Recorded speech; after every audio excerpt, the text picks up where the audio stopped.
na ako, magka-24 ngayong taon. Dito ako nakatira sa Tondo, tapos pangalawa ako sa magkakapatid. Yung dito, sitwasyon ng lugar namin, yung mga building malapit ng inaalis kasi may bagong plano na dito sa namin, sa community namin. Tapos malapit na kaming i-relocate siguro sa mga susunod na taon ng pandemic. Sobrang lala kasi wala kaming source of income, tapos bawal kaming lumabas. Yung yung pinapatupad na mga distancing hindi namin nagagawa kasi halos dikit-dikit lang talaga yung mga bahay dito.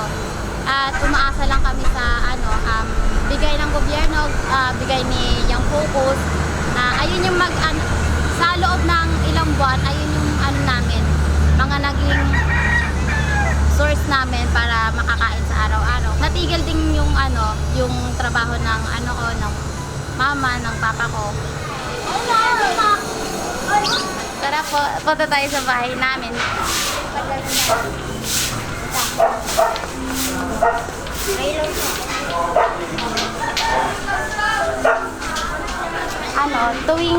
Tuwing tag-ulan, bumabaha dito.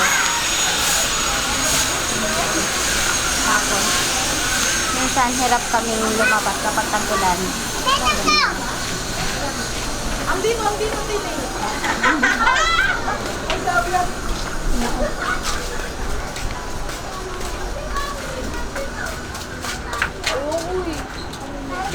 Dito na yung bahay namin. Yan. Ano ba dito?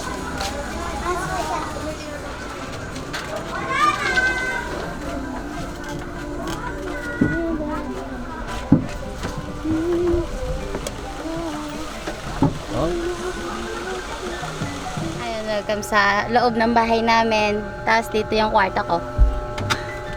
Ang aking cute na kwarto.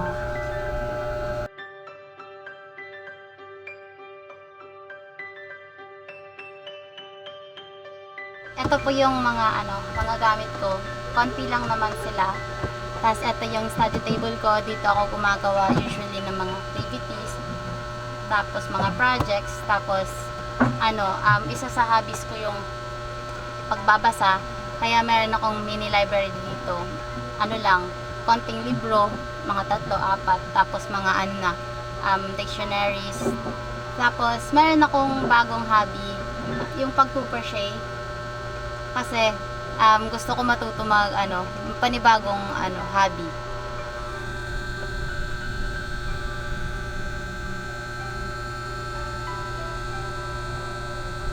11 kaming naninirahan dito sa bahay. Yung 2 kong kapatid nandun sa school pa. Tapos yung 3 ko namang kapatid nasa work. 12 midnight pa yung uwi nila. Stepfather ko naman nasa Laguna. Every Saturday lang siya umuwi. Then pagdating ng Monday ng madaling araw, babalik na naman siya sa Laguna. Tapos ganun lang talaga everyday naming routine. Tapos ako nasa school minsan naman online class, nandun ako sa YF. Then usually magsasama-sama lang kami kapag matutulog na, kasi pagdating din sa kainan hindi rin kami magkakasama kasi iba-iba yung oras ng uwi namin. Ayan na, tapos ko na siya. Ayan. Tapos ko na ang aking little journey sa pag-crochet.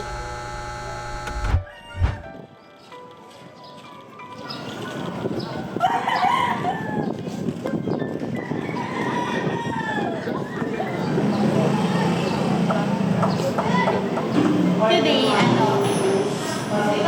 meron kaming jump start ng nightlife.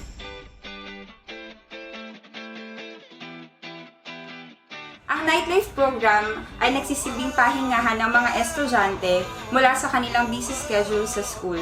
Mayroon itong iba't ibang clubs tulad ng Himig, Move It,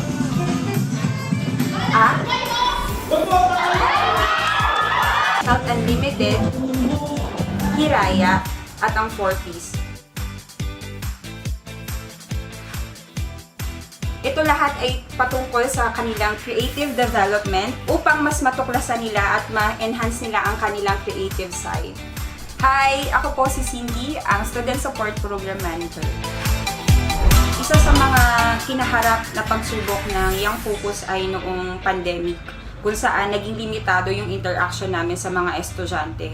Bukod doon, yung mga gadgets at internet connection ay naging problema rin ng mga estudyante. Gayunpaman, sinikap ng Young Focus sa pamamagitan ng mga partners and sponsors na matugunan yung pangangailangan nila. Nakapag-provide tayo ng cellphone, ng mga gadget at prepaid cards through our campaign para sila ay maka-attend at hindi mapabayaan ng kanilang pag-aaral. Sa pamamagitan din ng weekly tutorials, sila ay nagkakaroon ng mga bagong kaibigan at naipapahayag nila ang kanilang mga saloobin.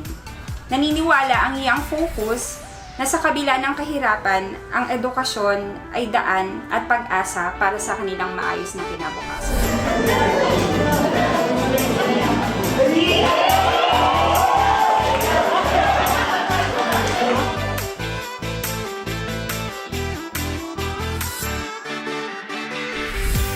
Grade 9. Grade 9 kasi, ito yung, simula ako na nandito sa SSP kasi galing akong Love to Learn. Si Solo galing din Love to Learn. So, mahirap mag-adjust. Sobrang hirap mag-adjust sa amin na galing sa out of school youth. So, si Nightlife ang pinakaunang, pinakaunang yumakap sa akin na tumulong sa akin na nag-grow talaga ako ng sobra-sobra na ngayon makapal na yung mukha ko kasi nasa harap niya na ako, nagsasalita. Tapos, siguro yung isa sa tulong sa akin ay kung paano nila hinubog yung pagkatao ko. Kung paano nila, simula sa tutorials, life skills, dito sa nightlife. Lahat yun nagagamit ko sa school. Lahat yun, sobra yung Sige na. Tapos, Her life is very inspiring because she's now a graduating student taking up engineering. So this girl is an inspiration not just for those living in the community but for those students who are part of this program. Hi, my name is Mark Martin Soriano and I'm from the Catch Up program. So Catch Up program is a program of the Young Focus for the out of school. So here we cater kids aged from 7 years old above. So some of them are school dropouts, some of them are never been to school. So those who are sniffing glue, they are what we call jumpers. Those kids who are jumping at the back of the trucks to get some stuff that they can sell, so they steal it. Our mission is to recapture their passion for education. We teach the kids to catch up. We give them opportunity to go back to regular school until they finish college.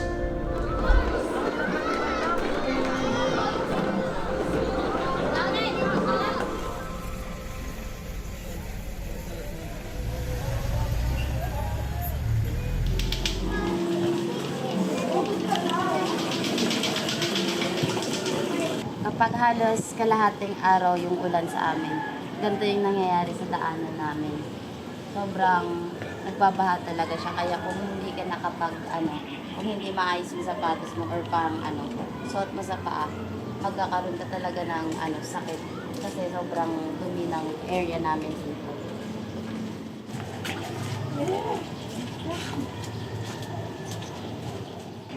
Ayaw ka na ba? Nalipat ka na? Ha? Hindi pala ako makasigaw. Sensya na. Nakatayo talaga.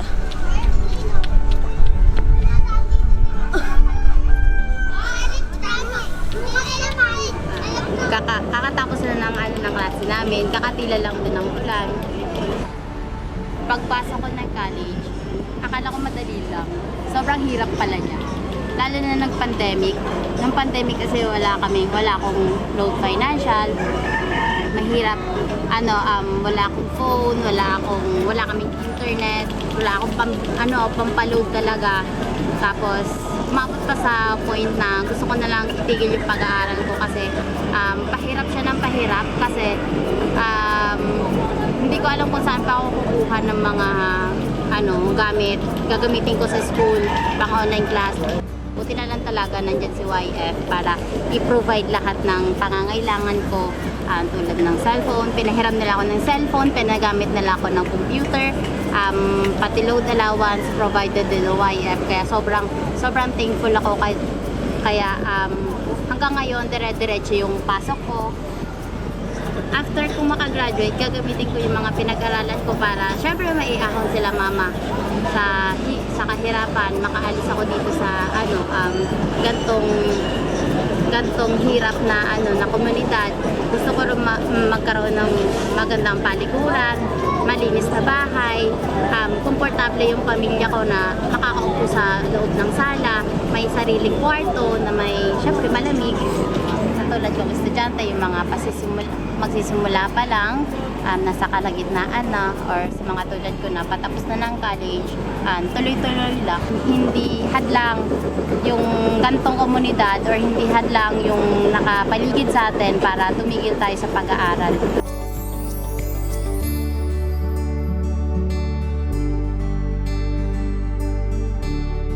This is Alve Belante, graduate as Mechanical Engineering Technology, year 2023-2024.